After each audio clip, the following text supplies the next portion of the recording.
ఏం పర్వాలేదులే, క్లాస్కి వెళ్ళండి.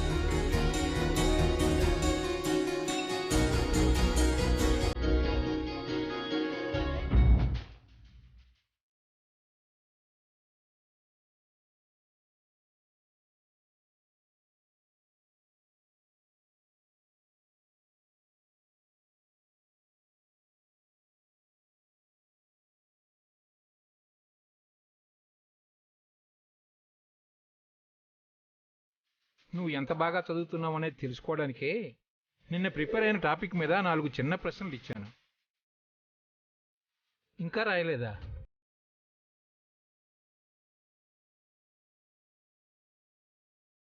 సరే, రాసినంత వరకు చూపించు.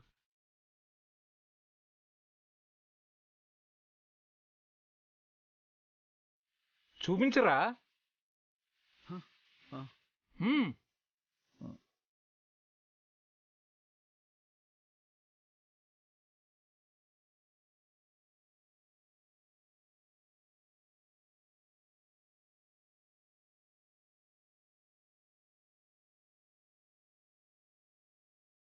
ఏంట్రా, ఇందాకడి నుంచి ఏమీ రాయలేదా?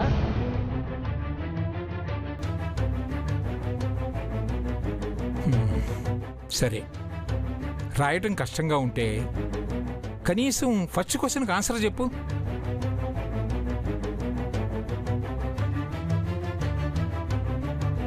నిన్నంత కష్టపడి చెప్పాను కదరా, ఒక్కదానికి కూడా సమాధానం చెప్పకపోతే ఎలా?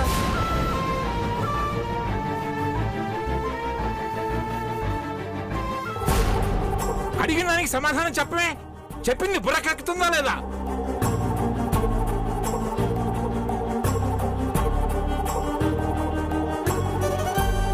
ఉన్నది 10 రోజుల టైము. ఈ 10 రోజుల్లోనే సిలబస్ అంతా వంట పట్టించుకోవాలి. ఇలా అయితే నువ్వు ఎలా పాస్ అవుతావు? కనీసం ఒక అక్షరం మొక్క కూడా రాయలేదు.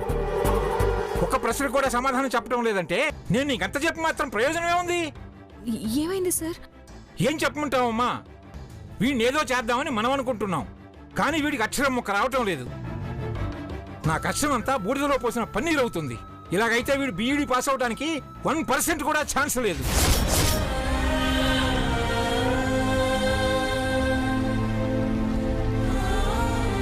వీడు చదువుతాను అన్న మాట నేను నమ్మలేదమ్మా, నువ్వు చదివిస్తావు అన్న మాట నమ్మాను.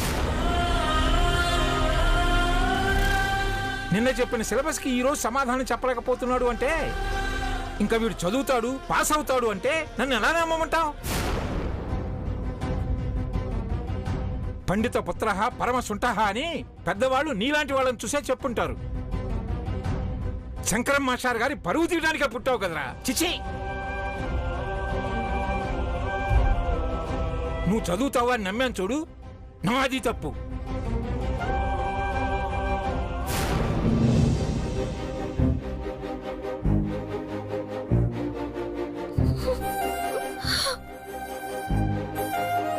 విద్య,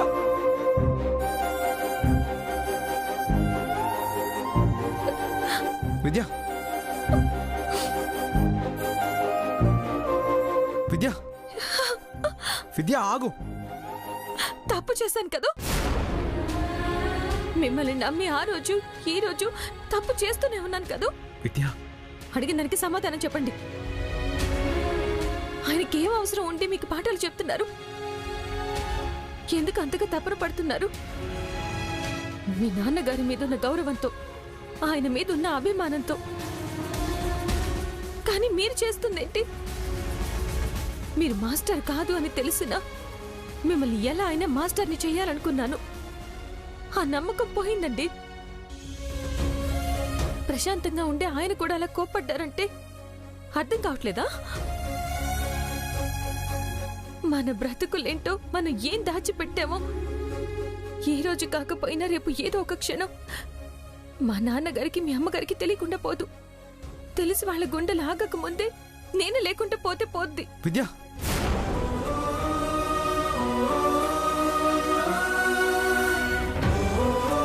అంత మాట అన్నకు విద్య. నేనేం చేయను? రాత్రి చదివింది ఉదయానికి గుర్తుండడం లేదు. మట్టి బుర్ర కదా, మట్టిలో నీళ్లు పోసినా పాలు పోసినా అది పీల్చుకుంటుందే కానీ బయటికి రాదు కదా. నా పరిస్థితి కూడా అలానే ఉంది. నా బుర్రలోకి వెళ్ళింది కూడా నీటిపైన రాతే అవుతుంది. చదవాలని నాకు ఉంది, కానీ గుర్తుండడం లేదు. ఏం చేయను? ఎందుకు గుర్తుండదు? ఎప్పుడో చిన్నప్పుడు కలిసి చదివే నేను గుర్తున్నాను. అప్పట్లో ఏం జరిగింది, ఎలా ఉన్నానో అన్నీ గుర్తున్నాయి. మీ నాన్నగారు గుర్తున్నారు. ఆయన ఎందుకు చనిపోయారో గుర్తుంది. నా పరిచయం గుర్తుంది, ఆయన చావు గుర్తుంది. మరి చదివిన చదువు ఎందుకు గుర్తుండదు? చదువు విలువ చదువుకోలేకపోయినా నాకు తెలుసు.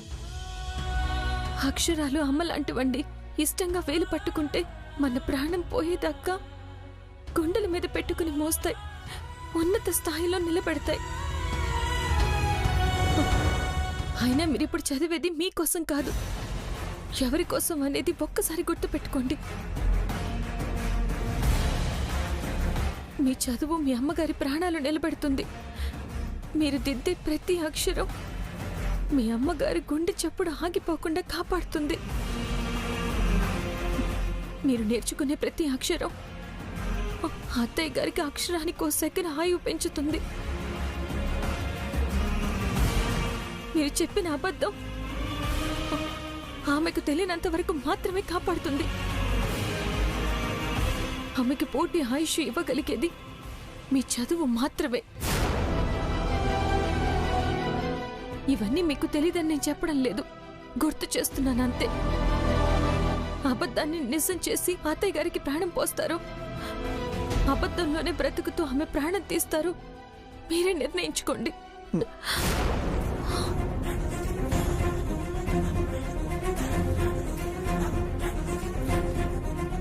ఒక్కటి మాత్రం నిజం, మీరు పరీక్షల్లో పాస్ అవ్వలేదు అంటే మీ జీవితంలో నేను అనేదాన్ని ఉండను. విద్య, పరీక్షలు రాస్తే అందరికీ మార్కులు మాత్రమే వస్తాయి, కానీ మీరు రాసే పరీక్షలకి కొన్ని ప్రాణాలు నిలబడతాయి లేదా పోతాయి. అది గుర్తుపెట్టుకోండి.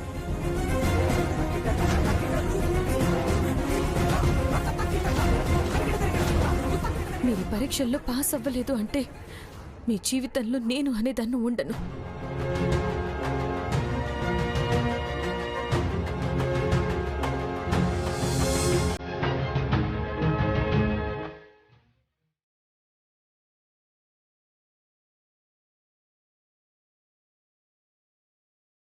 సార్,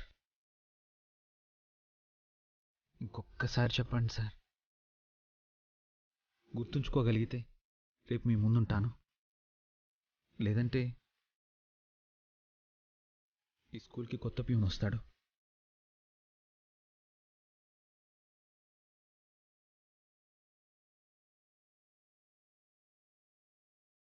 ఒరే గణపతి, నాది కోపం కాదురా, నువ్వు చదవలేదు అన్న బాధ.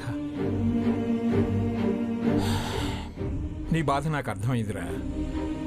నువ్వు పట్టుదలతో చదివితే నువ్వన్నట్లే ఈ స్కూల్కి ఖచ్చితంగా కొత్త ప్యూన్ రావాలి. ఎందుకంటే నువ్వు మాస్టర్గా వస్తావు కాబట్టి. పాఠం చెప్తాను, కూర్చో.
ఆఫ్టర్ ఆల్ ప్యూన్గాడు వాణ్ణి నువ్వు చదివిస్తావా? వాడి చదువు ఎలా చెడగొట్టాలో నాకు బాగా తెలుసు.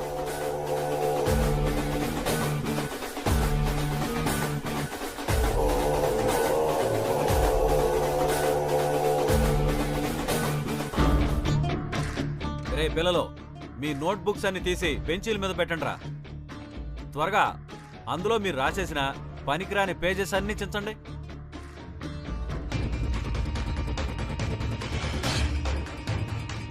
ముక్కలు ముక్కలుగా చించండి. వాటన్నింటినీ చేతుల్లోకి తీసుకుని నాతో రండి.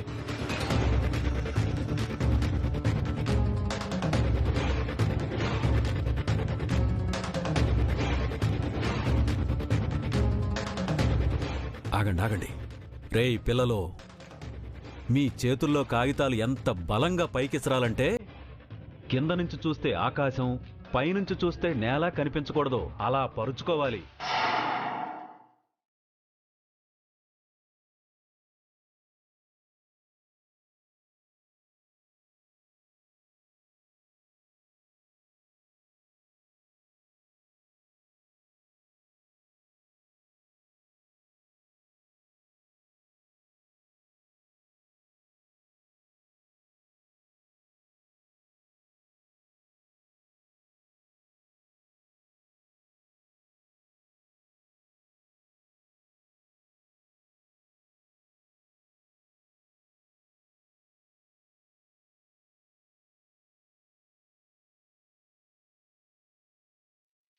సూపర్ మాస్టారు, ఏం చేస్తున్నారు? క్లాస్ రూమ్లో పాఠాలు ఏం చెప్తాంలే అని బయట చెప్తున్నా. మీరు విసండ్రా.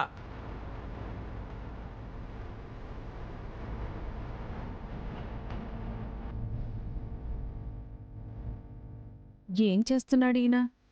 చెయ్యాల్సింది తప్ప ఏదో ఒకటి చేస్తూనే ఉంటాడుగా.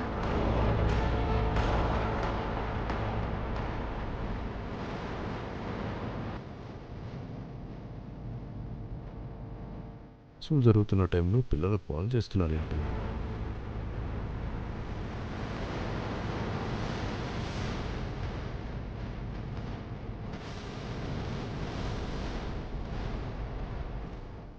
ఏంటి సార్, ఏం చేస్తున్నారు?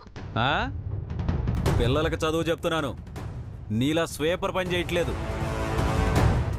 ఆ పని చేసే నీకు ఈ పని ఎందుకు చేస్తున్నానో అర్థం కాదులే గాని పని చూసుకో. రేయ్ పోనీ పోనీ.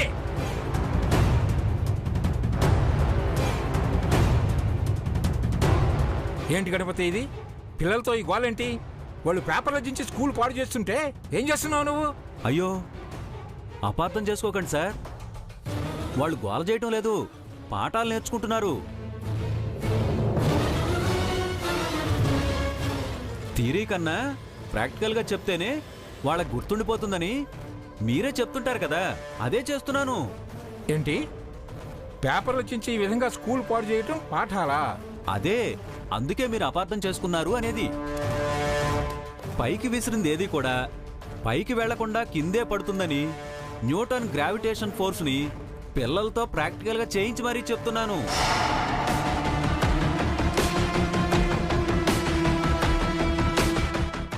ఈ ఇయర్ బెస్ట్ టీచర్గా అవార్డు తీసుకోవాలనే లక్ష్యంతో నేను పాఠాలు చెప్తుంటే మీరేంటి సార్ అపార్థం చేసుకుంటున్నారు?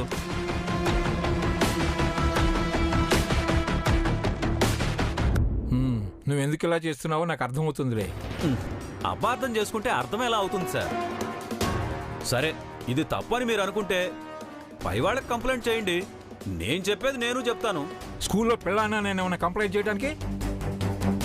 వెళ్ళి క్లాస్ రూమ్లో చెప్పు పాఠాలు. వెళ్ళా.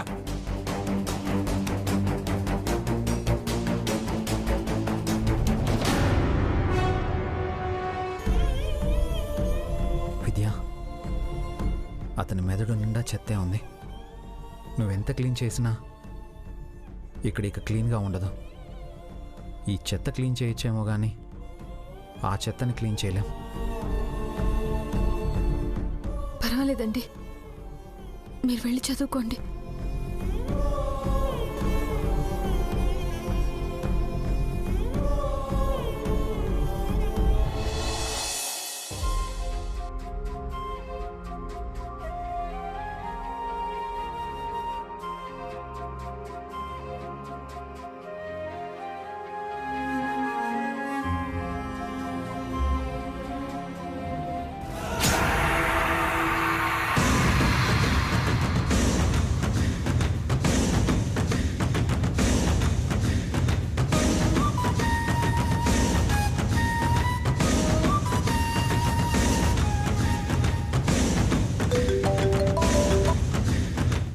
ఎక్కడున్నారు? స్కూల్ దగ్గర ఉన్నానమ్మా. కనిపించిందా? కళ్ళ ముందే ఉంది. ఏం చేస్తుంది? చీపిరి పట్టి స్కూల్ బయట చిమ్ముతుందమ్మా.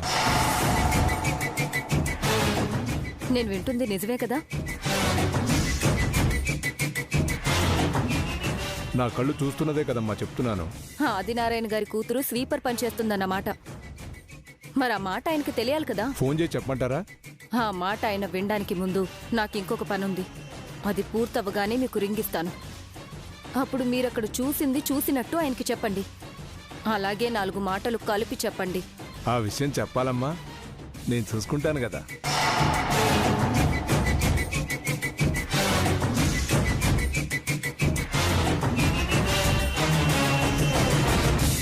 ఆస్తి నా చేతికొచ్చిందన్న ఆనందానికి అడ్డుపడుతున్న మావయ్య గారికి ఇది నా చిరు కానుక.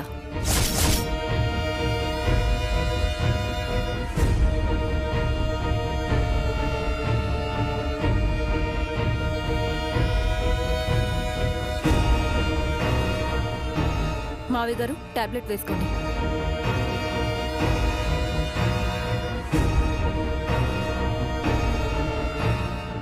ఆస్తి చేతికి రాగానే మర్యాదలు మారిపోయాయి కదమ్మా. చేతికివ్వకుండా పక్కన పెట్టిన విషయం ఇంకా గుర్తు పెట్టుకున్నారా? ఆస్తి వచ్చినా రాకపోయినా నేను నాలాగే ఉంటాను. ఆ రోజేదో అలా జరిగిపోయింది. నన్ను అపార్థం చేసుకోకండి.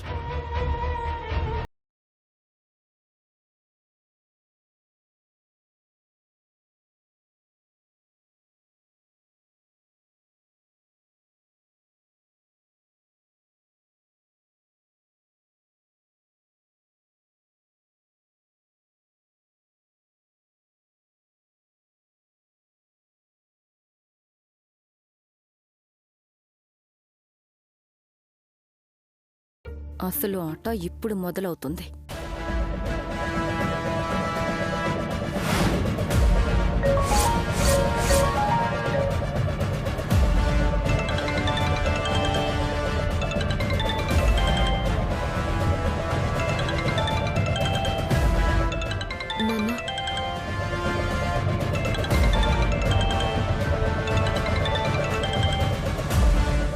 హలో ఆదినారాయణ గారు, ఏంటండి ఇది?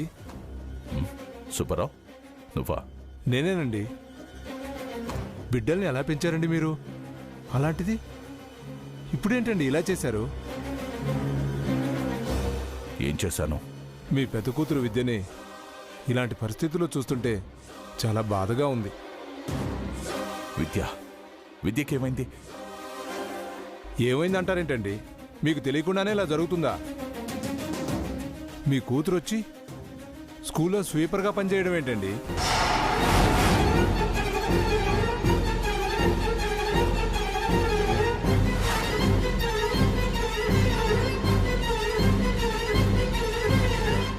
ఏం మాట్లాడుతున్నావు?